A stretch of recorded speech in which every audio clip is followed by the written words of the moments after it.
जय श्री राधे, जय श्री कृष्णा। भगवान जगन्नाथ जी की पौराणिक कथा।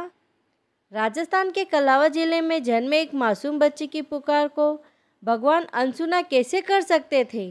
आखिर भगवान को आना पड़ा, लेकिन कौन थी यह बालिका और क्या थी उसकी कहानी, इसे जानने के लिए चले हम चलते हैं 17वीं सदी के नागौर जिले के कलावा गांव में, जहां जीवनराम टूडी के घर पर एक और साधारण कन्या का जन्म हुआ। जीवनराम और उसकी पत्नी स्वयं भगवान के भक्त थे और उन्होंने अपनी पुत्री कर्माबाई को भी कृष्ण भक्ति का बीज बचपन से प्रदान किया था। एक समय की बात है जब जीवनराम टूडी और उसकी पत्नी ने पुष्कर में स्नान के लिए जाने की इच्छा प्रकट की और अब आगे जो दोनों चले गए तो उनके घर में जो भगवान के विग्रह हैं उनकी सेवा कौन करेगा। तो यह जिम्मेदारी उन्होंने अपनी पुत्री कर्माबाई को सौंपी। जाने से पहले उन्होंने अपनी छोटी सी पुत्री को बुलाया और कहा, देखो बेटी, हम कार्तिक स्नान के लिए पुष्कर जा रहे हैं, तो ऐसे समय में हमारे घर के विग्रहों की सेवा करने की जिम्मेदारी तुम्हारी है। इसलिए तुम प्रतिदिन इनको अच्छे से भोग लगाना, फिर वही प्रसाद ग्रहण करना। बस फिर और क्या था। दूसरे दिन प्रातः उठकर कर्माबाई ने अपने छोटे छोटे हाथों से बड़े ही प्रेम पूर्वक अपने ठाकुर जी के लिए स्वादिष्ट खिचड़ी का भोग तैयार किया और इसमें घी डाला, गुड़ डाला और गरम गरम खिचड़ी भगवान के समक्ष जाकर रख दी। उसने सोचा हर रोज की तरह भगवान आएंगे और भोग स्वीकार कर लेंगे। कुछ समय बाद वापस आकर उसने देखा तो भोग की थाली वैसी की वैसी ही पड़ी थी। वह फिर से बाहर चली गई। कुछ समय और प्रतीक्षा की, लेकिन फिर भी भोग में से एक दाना भी हिला नहीं था। इस प्रकार प्रतीक्षा करते करते संध्या होने वाली थी। उसे पूरा विश्वास था कि भगवान प्रतिदिन उसकी माँ के हाथों से भोग स्वीकार करते हैं। फिर आज अचानक क्या हो गया जो भगवान उसके खिचड़ी को स्वीकार नहीं कर रहे हैं। उन्होंने भगवान से अश्रुपूरित नेत्रों से कहा, हे प्रभु, आप प्रतिदिन मेरी माँ के हाथ से बनाया हुआ भोग तो स्वीकार कर लेते हैं, फिर आज मुझसे क्या गलती हो गई जो आप मेरे हाथ से यह भोग नहीं खा रहे हैं, बताइए। यह कहकर कर्माबाई रोने लगी। ये देखकर भगवान का हृदय भी पिघल गया और उन्होंने कर्माबाई से कहा, अरे कर्मा, तुम मुझे भोग स्वीकार करने के लिए बुला रही हो, लेकिन तुमने पर्दा तो किया ही नहीं। यह सुनकर रोते हुए कर्माबाई ने भगवान से कहा, अरे प्रभु, बस इतनी सी बात थी, आप पहले मुझे बता देते।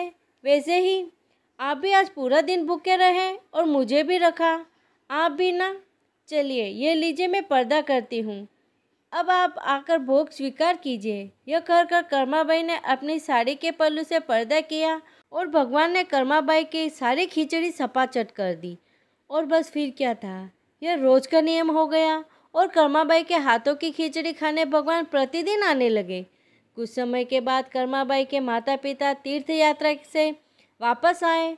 माँ ने रसोई में जाकर देखा तो घी और गुड़ का पूरा भरा हुआ मटका खाली पड़ा था। माँ ने पूछा, कर्मा, यह क्या, इतना घी और गुड़ कहाँ गया। तो कर्मा ने मासूम भाव से कहा, माँ, जब मैं हमारे ठाकुर जी को भोग लगाया तो उन्होंने खाया ही नहीं, इसलिए मुझे लगा शायद उनको घी और गुड़ कम पड़ा है, इसलिए मैं ज़्यादा डालती गई और फिर हर रोज आकर भगवान खिचड़ी खाने लगे, तो बस इसलिए खत्म हो गया। माँ को अपनी पुत्री पर विश्वास नहीं हुआ। उन्हें लगा शायद वह झूठ बोल रही हैं, लेकिन कर्माबाई ने माँ को आश्वासन देते हुए कहा, माँ, तुम्हें विश्वास नहीं हो रहा है क्या कि सच में भगवान मेरे हाथों से भोग खाते हैं। ठीक है, कल मैं फिर से भगवान को भोग लगाऊंगी और फिर आप देखना। यह सोचकर माता पिता आश्चर्य में पड़ गए। दूसरे दिन फिर से कर्माबाई ने खिचड़ी बनाई, उसमें घी और गुड़ डाला और गर्मा गर्म भगवान को भोग लगाया। कुछ समय बाद देखा तो थाली बिल्कुल साफ थी। यह देखकर माता पिता की आंखों से आंसू आ गए। यह सोचकर कि वे सच में कितने भाग्यशाली हैं जो उन्हें ऐसे पुत्री प्राप्त हुई जिसके हाथों से स्वयं भगवान भोग स्वीकार करते हैं। समय का चक्र घूमता गया। कर्माबाई का विवाह बचपन में ही हो गया था, लेकिन बाल्यावस्था में उनकी पति का देहांत हो गया। उसके बाद कर्माबाई ने अपना संपूर्ण जीवन भगवान की भक्ति में समर्पित कर दिया। जीवन के अंत में वे जगन्नाथपुरी चले गए। वहाँ भी वे प्रतिदिन भगवान जगन्नाथ जी के लिए खिचड़ी बनाते हैं और सुबह सुबह भगवान जगन्नाथ स्वयं उनकी खिचड़ी खाने के लिए उनके पास आते हैं। कर्माबाई हर बीते हुए दिन के साथ व्रत होते जा रही थी, लेकिन फिर भी भगवान को खिचड़ी खिलाने का उनका नियम कभी नहीं टूटा। जगन्नाथ जी उन्हें अपनी माता मानते थे।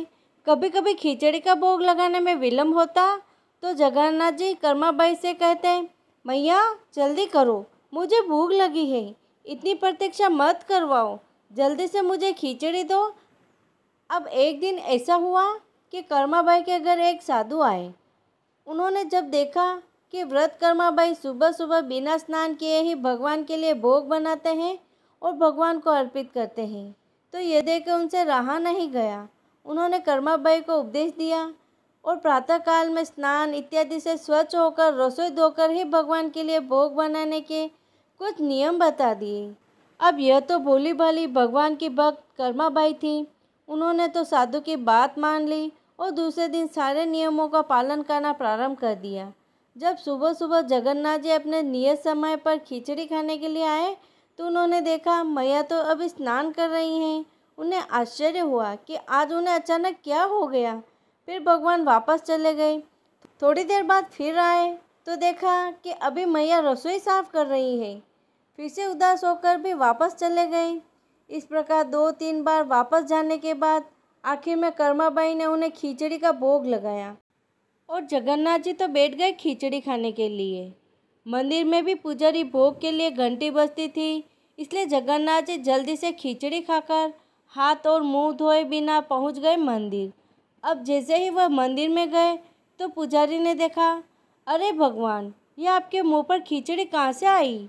यह सुनकर जगन्नाथ जी ने पूरी कथा सुनाते हुए कहा, मेरी ना यहाँ एक माँ रहती है, उनका नाम कर्माबाई है और वह इतने स्वादिष्ट खिचड़ी होती है कि मैं उसे खाए बिना रह नहीं सकता। इसलिए मैं प्रतिदिन खिचड़ी खाने के लिए उनके पास जाता हूँ। लेकिन पता नहीं कहाँ से कल एक साधु यहाँ आ गया और उसने माँ को उल्टे सीधे नियम बता दिए और भोली माँ ने उनकी बातें मान ली और आज खिचड़ी बनाने में विलम्ब हो गया, इसलिए मुझे जल्दी जल्दी वापस लौटना पड़ा। तुम इसी क्षण जाओ और उस साधु से कहो कि वह मेरे और मेरी माँ के बीच में नियमों को लेकर ना आए। जगन्नाथ जी की बात सुनकर पुजारी को तो आश्चर्य हो गया।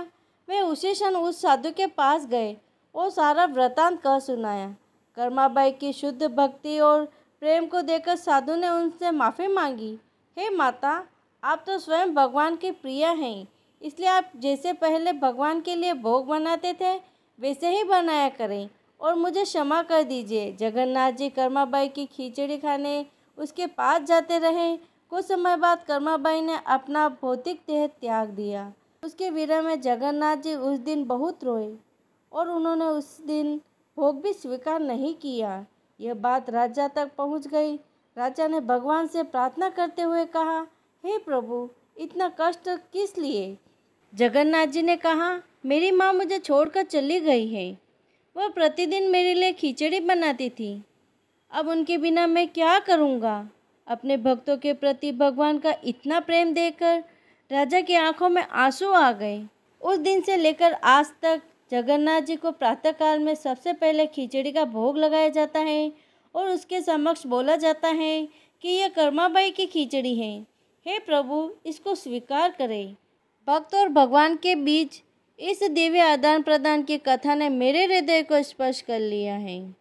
बोलो जय जगन्नाथ जी की।